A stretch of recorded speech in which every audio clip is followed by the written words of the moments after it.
अब नया अपडेट जो है वो ये है कि हादी की मौत के बाद हादी का भाई ये कह रहा है कि उसके भाई को यूनुस ने मरवाया। किसी इंडियन का इन्वॉल्वमेंट नहीं है। अब क्या होगा? अब तो ये तो उसने कल ही खोल दी। राकेश जी, कलई तो एक्चुअली 2 दिन पहले चाइना ने खोली थी। चाइनीज वेबसाइट में आना शुरू हो गया था कि यूनुस ने हादी को मरवाया है और 4 लाख टका का इतना पैसे दिए गए हैं। और देखिए, इंडिकेशंस क्या है। हादी की मौत हुई, क्या हादी के पास एम्बुलेंस पहुंची? नहीं। क्या हादी की मौत के बाद जब सारा का सारी जगह में आग लगी हुई थी, बर्बरता हो रही थी, लोग मारे जा रहे थे, मीडिया हाउसेस के ऊपर अटैक हुआ, क्या सेक्शन 144 आया? नहीं। क्या कर्फ्यू लगाया गया? नहीं। क्या आर्मी को बुलाया गया? नहीं। ये साफ दिखाता है हाईएस्ट लेवल पे ये इन्वॉल्वमेंट था। ये तो साफ है।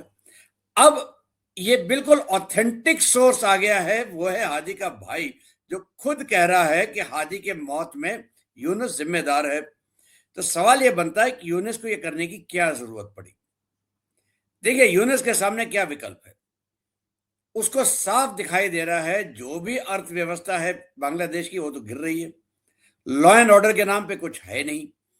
जो लोग शेख हसीना ने जेल में डाल रखे थे, जो जाने माने खुफियात टेररिस्ट थे, जमायत के लोग, इसको उन्होंने छोड़ दिया। तो इस सब के बाद इस है ना, अगर लॉ एंड ऑर्डर बाहर जा रहा था, ये तो स्वाभाविक है।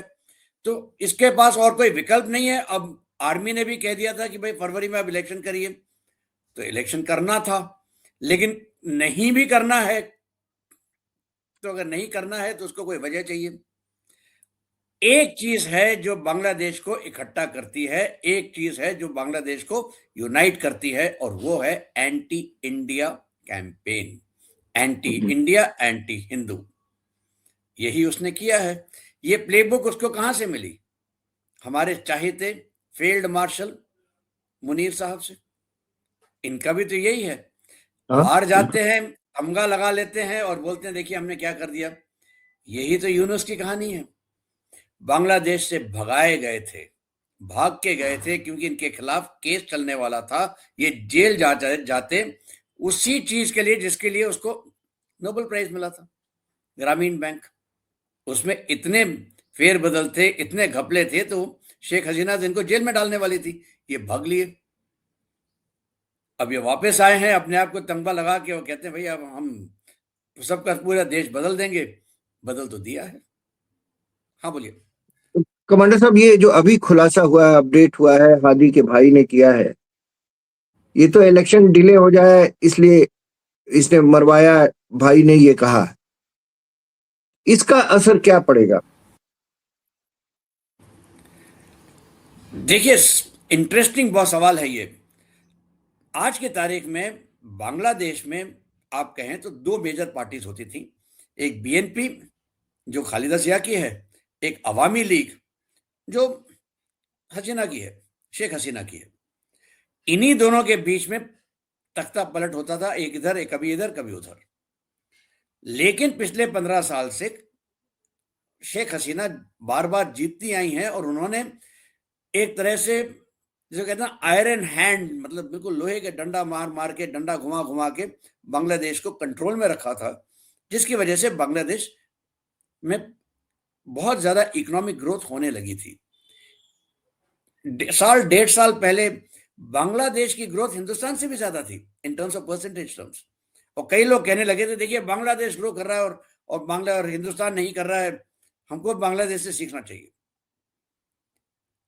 तो ये जो बात है, ये तो मेन 2 पार्टी थे। एक थी जमायत। जमायत को बैन किया था अवामी लीग ने या शेख हसीना ने। जमायत अब वापस आ गई है, लेकिन जमायत कट्टरवादी पार्टी है। इनके सोच जो है वो पूरी की पूरी कट्टरवादी सोच है, टोटली फार राइट है।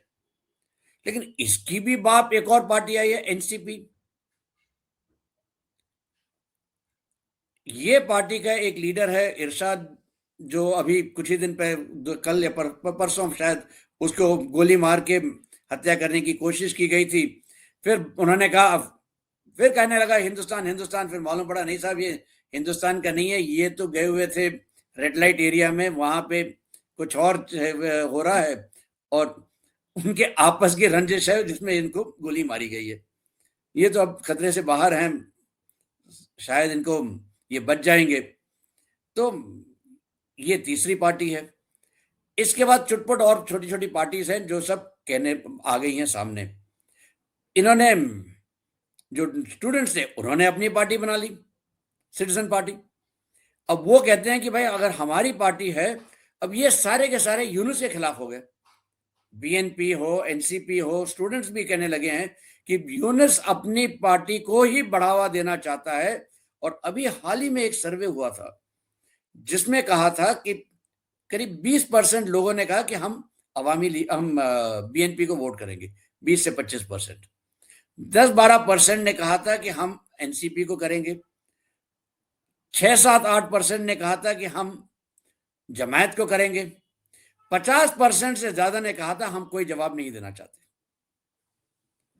लेकिन 70% से ज्यादा लोगों ने कहा था कि हम अवामी लीग को चाहते हैं कि वो इलेक्शंस कॉन्टेस्ट करे। ये नहीं कहा कि हम वोट करेंगे, कॉन्टेस्ट करे।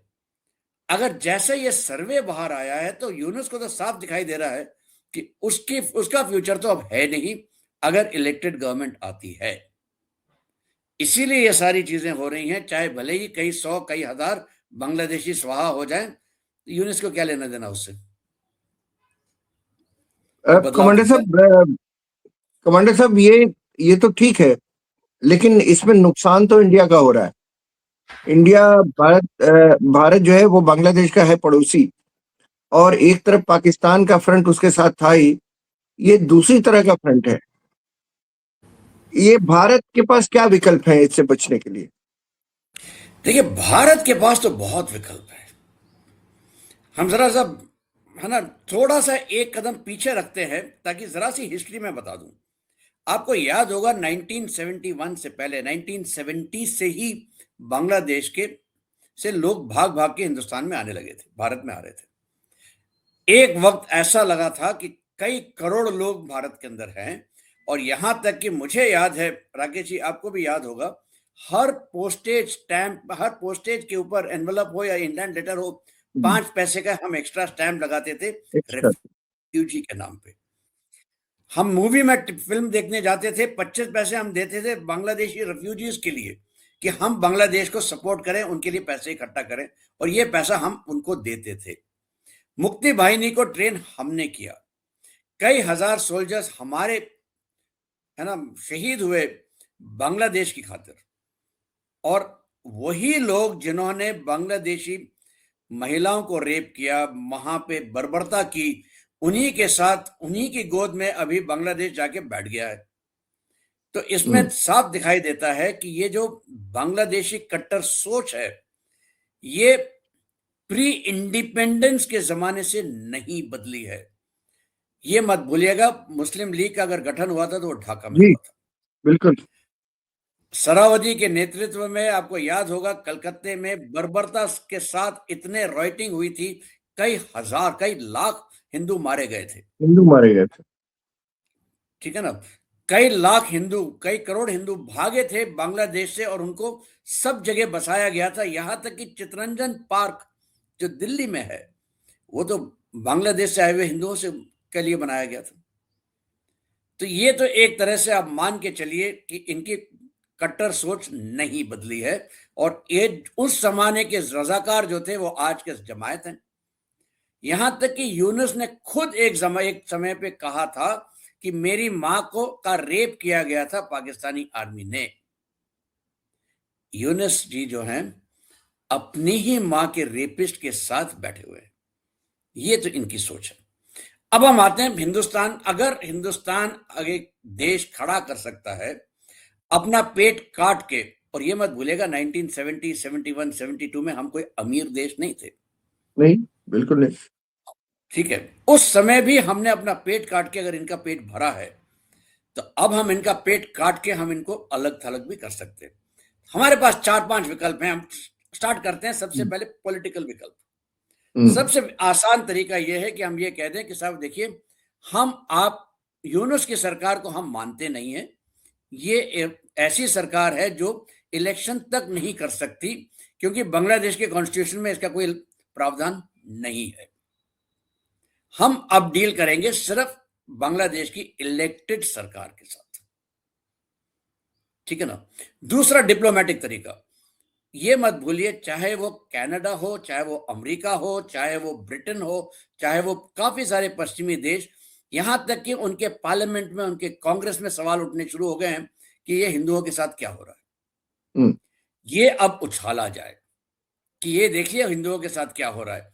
आप ऑल आइज ऑन गाजा करते हैं, ऑल आइज ऑन ढाका क्यों नहीं करते? ठीक है, all eyes on Bangladeshi Hindus क्यों नहीं करते? Exactly. यहां पे ये उछाला जाए और बांग्लादेश को, है ना, ये एक तरह से सैंक्शंस में लाया जाए कि जब तक आप ह्यूमन राइट्स के बारे में नहीं बात करते, हम वो नहीं बात करेंगे। दूसरा आता है, तीसरी चीज जो है, ये मत भूलिए कि जो हमने फरक्का बराज के लिए गंगा वाटर ट्रीटी की थी, तीस्ता वाटर ट्रीटी की थी बांग्लादेश के लिए के साथ, ये हेवीली लोडेड है बांग्लादेश के फेवर में। एक हिंदुस्तान ही ऐसा देश है जिसने अपना पानी भी दे दिया था पाकिस्तान और बांग्लादेश को। उदार दिली, बड़ा दिल रखना चाहिए इस सब के नाम पे। क्या हुआ? इन्हीं दो देशों ने हमें काटा है, हमें मारा है। ये वाटर ट्रीटी जो हमारी अगले साल जनवरी में आ रही है रीनेगोशिएशन के लिए, जैसा हमने इंडस वाटर ट्रीटी को इन अबेंस कर दिया, इसको भी इन अबेंस करना चाहिए। और अब बोलना चाहिए अगला रीनेगोशिएशन जब होगा वो इलेक्टेड गवर्नमेंट के साथ होगा, आपके साथ हम नहीं करते। और तब तक के लिए हम पानी बंद कर रहे हैं। ये लीन सीजन है, अभी बांग्लादेश में पानी कम है, अब हम रोक सकते हैं।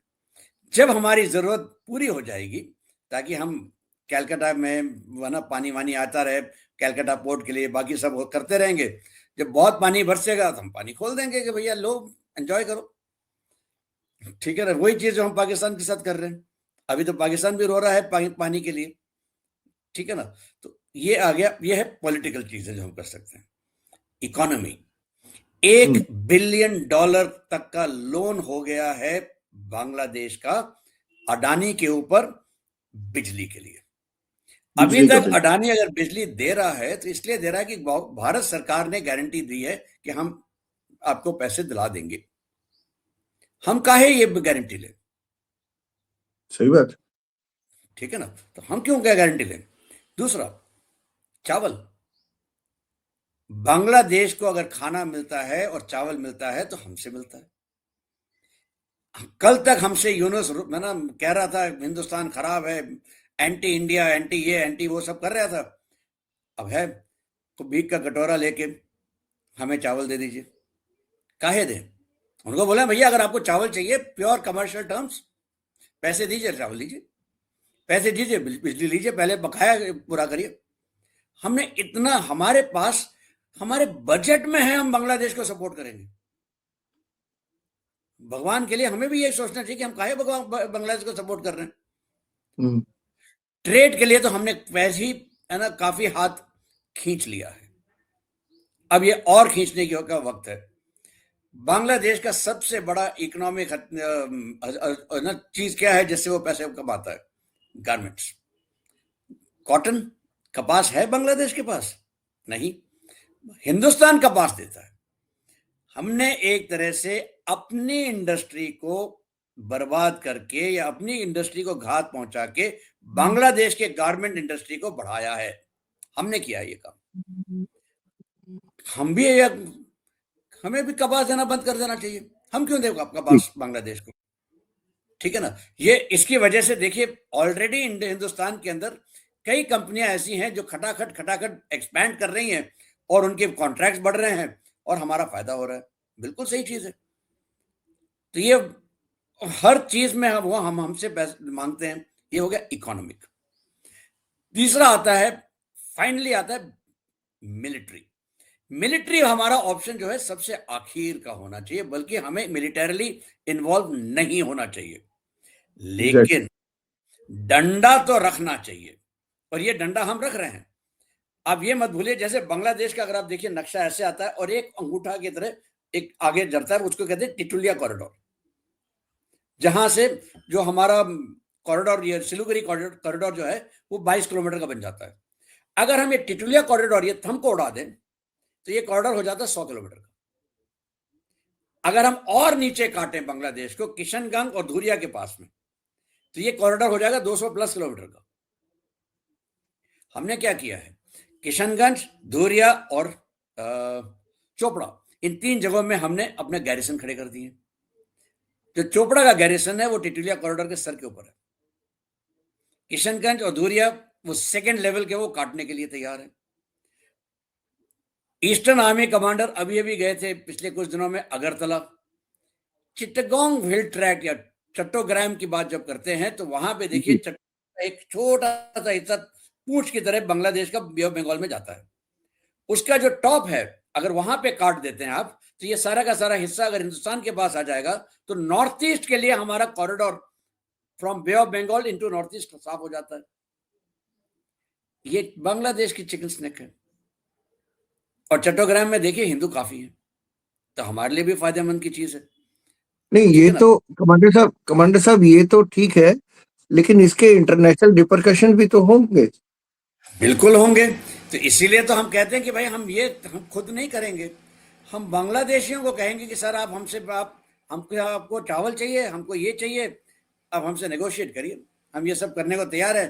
आप वो टिटुलिया कॉरिडोर हमें दे दीजिए, पैसे ले लीजिए हमसे भले ही। एक ये वक्त भी है कि हमको एक बड़ा पॉलिटिकल डिसीजन कभी ना कभी लेना पड़ेगा कि क्या हम, जैसे मनरो डॉक्ट्रिन है, आपको याद होगा अमेरिका ने बनाई थी कि वेस्टर्न हेमिस्फीयर हमारा एरिया है, कोई बाहर से यहां ना आए।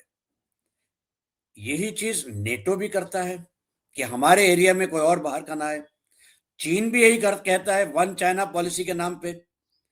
ये वक्त है हमें भी कुछ ऐसा कहने का कि भाई इंडियन सब कॉन्टिनेंट जो है ये हमारा एरिया है, यहां पे आप टांग ना अड़ाएं। और हम ये एनफोर्स कर सकते हैं, क्योंकि अब हम वो दुबले पतले, है ना, बीमार गरीब देश तो नहीं रहे। ठीक है, वर्ल्ड मेजर पावर्स में गिने जाते हैं। जी। एक और काम हम कर सकते हैं, एक 50 किलोमीटर का कॉरिडोर आप मान लीजिए कि हम कहें बांग्लादेशी बॉर्डर से 50 किलोमीटर अंदर तक कोई भी भारत विदेशी विरोधी चीज अगर होगी तो हम उस पर हमला करने का हक रखते हैं। आप यहां पे भारत विरोधी चीजें ना करें। तो इससे चीन को सबसे ज्यादा मिर्ची लगेगी, क्योंकि वो एक एयरफील्ड बनाने की फिक्र में है लालमोड़ी हाट में। ठीक है ना, तो इससे हम लोग काफी कुछ कर सकते हैं। लेकिन इस सबसे ज्यादा इंपॉर्टेंट है हमें अपनी अंदरूनी सफाई। देखिए पूरा बांग्लादेश का जो बॉर्डर है 1500 किलोमीटर से ज्यादा का, इसमें सिर्फ एक हिस्सा फेंस नहीं हुआ है, वेस्ट बंगाल का। यहां पे फटाफट करना जरूरी है। हमको अपने अंदर से बांग्लादेशी निकालने हैं, और इसमें हमें आम नागरिक की जरूरत है। आम नागरिक है जो जानता है कि कौन बांग्लादेशी है, कौन कौन घर का है, कौन बाहर का है। ये हमें खुद अपने आप उठाना पड़ेगा, ये बीड़ा उठाना पड़ेगा अपने आप, हमारे नागरिकों को। कमांडर साहब, गड़बड़ तो ये है कि हमारे अपनी सोसाइटी में जो हिंदुस्तानी है, असल हिंदुस्तानी, उनमें ही कई बांग्लादेशी और कई पाकिस्तानी है। बड़ी दिक्कत ये है, जो हाफ फ्रंट की बात पहले होती थी, मुझे लगता है फुल फ्रंट है ये, बल्कि ज्यादा है। भाई आपको याद होगा धुरंधर में जो कहा था, वो बहुत, मैं उससे बिल्कुल सहमत हूं। धुरंधर में अजीत डोभाल कहते हैं पाकिस्तान से तो हम निपट लेंगे, चीन से तो हम निपट लेंगे, ये जो आधा फ्रंट अंदर है इनसे निपटना मुश्किल है। वो रियलिटी है। आज की तारीख में देखिए, ममता बनर्जी हो या कांग्रेस हो या ये सारे के सारे खड़े हो जाते हैं रोहिंग्या के लिए, बांग्लादेशी के लिए, कोर्ट पहुंच जाते हैं, रात के 12 बजे कोर्ट का दरवाजे खुलवाने की हिम्मत रखते हैं या जुर्रत करते हैं। अभी फिलहाल चीफ जस्टिस साहब ने कहा कि मैं नहीं करने होने दूंगा, लेकिन ये अब तक तो होता रहा है। हमें इस हाफ फ्रंट की सफाई करना बहुत सख्त जरूरत है, और इसमें अगेन आम नागरिक का बहुत बड़ा महत्व है कि आम नागरिक ही है वो जो इन पॉलिटिशियंस को बता सकता है कि ये अब नहीं चलेगा। बंगाली में ये चलबे ना, आपको कमांडर अपना साहब, देश आगे रखना पड़ेगा। 71 के बाद तो हम भी भारत बांग्लादेश के लिए हीरो ही थे, तो अचानक ये किसकी कमी है जो ये परिवर्तन हुआ है, जो बदलाव हुआ है, ये किसकी कमी माने? क्या हमारी डिप्लोमेसी की भी कोई कमी है? देखिए, डिप्लोमेसी से ज्यादा ये हमारे अंदरूनी समस्या ज्यादा बड़ी है। देखिए, से 71 के बाद जब हमारे पास मौका था और बांग्लादेश को हमने इंडिपेंडेंट किया था, हमारे पास पूरा मौका था कि वो जो सिलीगुड़ी कॉरिडोर है इसको हम बढ़ा सकते थे, हम्म। हमने नहीं किया। हम वो 71 के बाद। चट्टोग्राम एरिया में हम कुछ कर सकते थे, हम कम से कम ट्रीटी के साथ ये करते कि हमें ये कॉरिडोर चाहिए इनटू और नॉर्थ ईस्ट, कि कॉक्स बाजार के हार्बर से हम रास्ता बनाएंगे, हम रेल ले करेंगे, हम रोड बनाएंगे और ये हमारी जमीन हो जाएगी इन whichever way। हम ये कर सकते थे, हमने नहीं किया। हमने साफ दिखाया है हर बार कि हम, है ना, दूसरों के सामने अपने वोट की वजह से हम है ना झुक जाते हैं, घुटने टेक देते हैं। दूसरी बात यह है कि ये अपनी तरफ से इसका ज्यादा बांग्लादेशी अवाम के ऊपर ज्यादा कहता है, क्योंकि वो अवाम ऐसी है जिसकी कट्टर सोच कभी बदली नहीं है, चाहे वो 1905 या 1910 से उससे पहले से हो, मुस्लिम लीग के गठन से हो या आज तक हो, उनकी ये कट्टर सोच नहीं बदली है। आप देखिए, एक तरह से मैं आप ये मान के चलिए, हम कहते रहे कि पाकिस्तानी या पाकिस्तानी अपने आप को कहते हैं हम शेर हैं, हम पंजाबी पाकिस्तानी, हम कसब कर सकते हैं, हमने लड़ाई लड़ सकते हैं। मुझे तो लगता है पाकिस्तानी कौम जो है ये बुज़दिल कौम है। सबसे बड़ी वोट चोरी अगर कोई हुई है हाल में तो वो है इमरान खान जो जीता था, वो तो जेल में बैठा है। पाकिस्तानी अवाम आई है रास्ते के ऊपर, कोई खास नहीं। जो हुआ है, जब हुआ है पाकिस्तान में, पाकिस्तानी अवाम तो नहीं आई है खड़ी।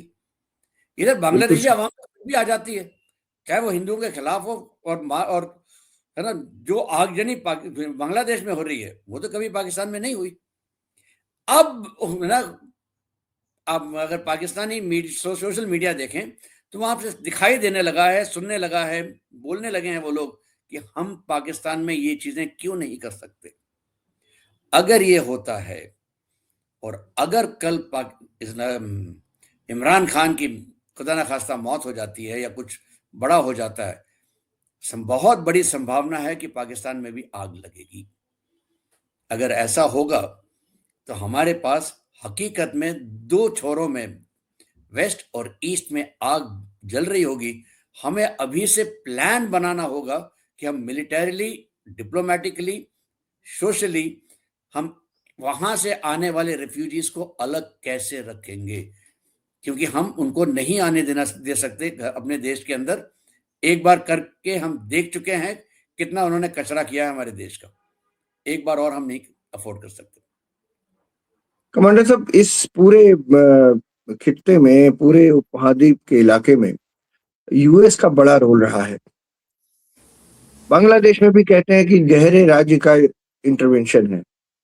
बिल्कुल। तो यूएस यूएस चाहता क्या है? पाकिस्तान को भी भारत के खिलाफ मदद करता है, पाकिस्तान के जनरल को अपने यहाँ बुलाता है, और बांग्लादेश का तो सीईओ ही उन्हीं का है।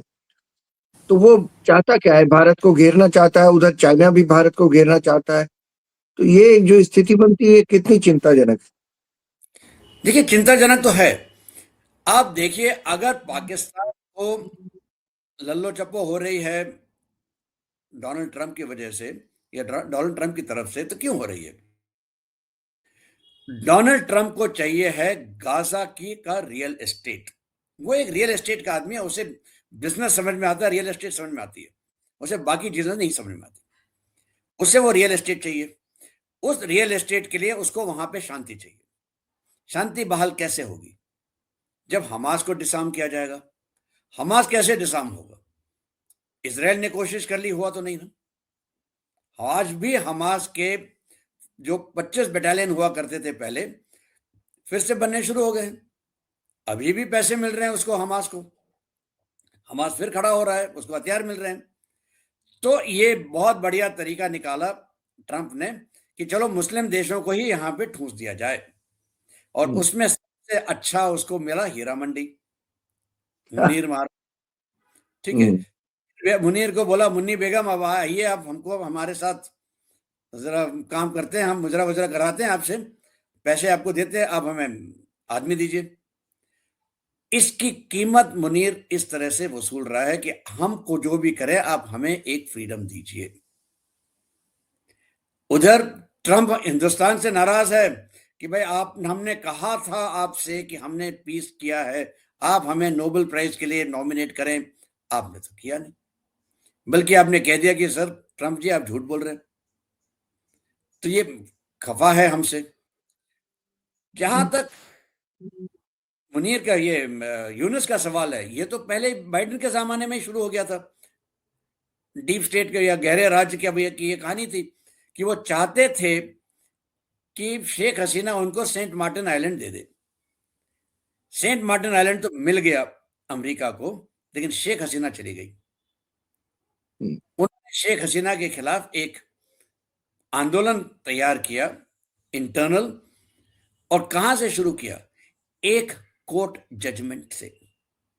ये मत भूलिए, एक वही कोर्ट जजमेंट था जो मणिपुर में पूरी की पूरी चीजों की वजह से हुआ था। एक हाई कोर्ट का जज ने कह दिया कि आप मैती को भी इंक्लूड करें, जब तक कि कोई चीज हुई नहीं थी, और वहां पे आगजनी हो गई। यहाँ पे शेख हसीना ने क्या किया था? उन्होंने यही तो कहा था कि जो मैं रिजर्वेशन दे रहे हैं, जो रिजर्वेशन था 1971 के जो शहीद हुए थे उनके बच्चों के लिए, उसको पहले 30% था, उसको घटा के 5% कर दिया।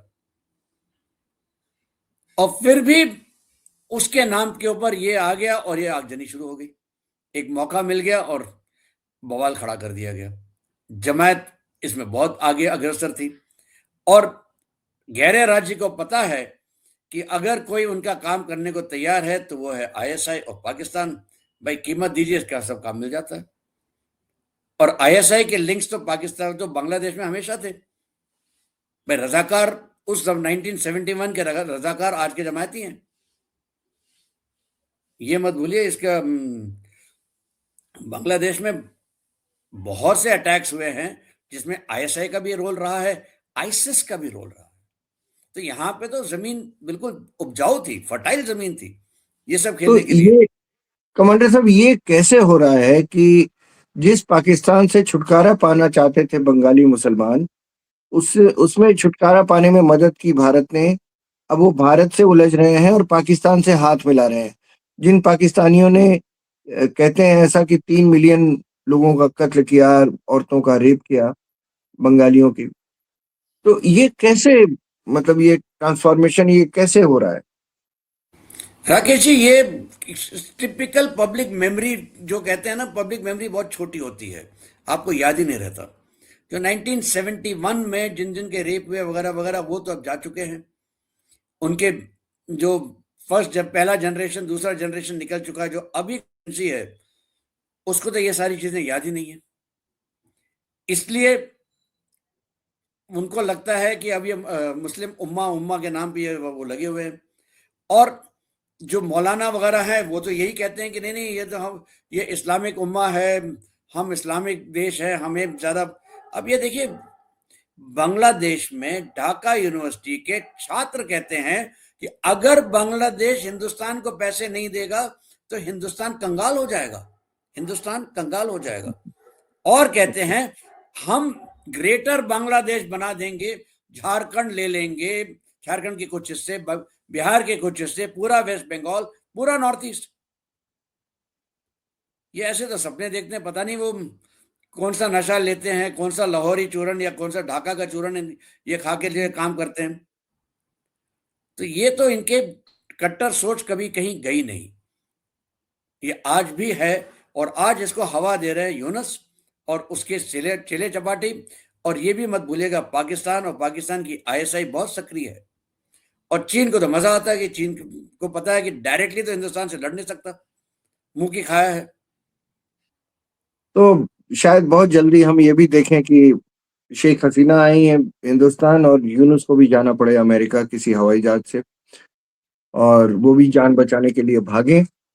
ये बहुत दुखद है कि इस उपमहाद्वीप में एक देश जो 1971 में जिसका जन्म हुआ था, और उसको पैदा करने वाले, उसकी आज़ादी के लिए, पाकिस्तानियों से आज़ादी के लिए जिस लीडर ने, कमांडर साहब, जो मशाल लेकर चल रहा था, उसका घर जलाया गया इसी देश में। उससे जुड़ी हुई उससे जुड़ा हुआ निशान जो है उसको मिटा दिया गया, मिटाने की कोशिश हो रही है। ये बड़ी दुखद बात है और ये हम सब ने देखा है, कई देशों में ऐसा हुआ है, लेकिन बांग्लादेश की स्मृति हमारे मन में इसलिए है कि मैंने अपने बचपन में, आपने अपने बचपन में, ये आपको याद होगा कि किस तरह से 1971 की वॉर में इंदिरा गांधी ने ये हिस्सा अलग किया था, और किस तरह से, जैसा आपने शुरू में बताया, कि टिकट पर, एंटरटेनमेंट पर एक्स्ट्रा पैसा देकर हम बांग्लादेश के लिए, फंड के लिए, उनकी मुक्ति वाहिनी की फंड के लिए हमने किया, और आज वही देश जो है बाकियों की मदद लेकर हमारे अगेंस्ट में आके खड़ा हुआ है। ये भी, और देखते हैं कि कैसे निपटा जाता है, तो हम देश की सरकार इससे कैसे निपटती है, क्योंकि इस खित्ते में 3 पड़ोसियों से घिरा हुआ है भारत, चीन, पाकिस्तान और बांग्लादेश, और तीनों से स्थिति अच्छी नहीं है। देखते हैं, उम्मीद है कि शायद जल्दी कुछ तस्वीर साफ होगी इलेक्शन को लेकर, या आगे भारत की स्ट्रैटेजी को लेकर जल्दी कुछ सामने आएगा। आप हमारे स्टूडियो में आए, आपने वक्त दिया, बहुत बहुत शुक्रिया, बहुत बहुत धन्यवाद सर। बहुत बहुत धन्यवाद राकेश जी। इंडीड बहुत दुखद बात है, और उससे ज्यादा दुखद बात यह है कि बांग्लादेश ने अपनी ही हिस्ट्री बदलने की शुरुआत कर दी है। उन्होंने अब नैरेटिव बनाने की कोशिश कर रहे हैं कि पाकिस्तान ने कुछ नहीं किया, हिंदुस्तान ने बांग्लादेश के ऊपर अटैक किया। वक्त बताएगा आगे चल के क्या होता है। जी, हम इंतजार करेंगे, वक्त का पहिया घूमेगा, कल नई सुबह होगी, नई चीजें होंगी। थैंक यू सर, बहुत बहुत शुक्रिया। Thank you Rakesh ji. जय हिंद, जय भारत, जय हिंद। नमस्कार।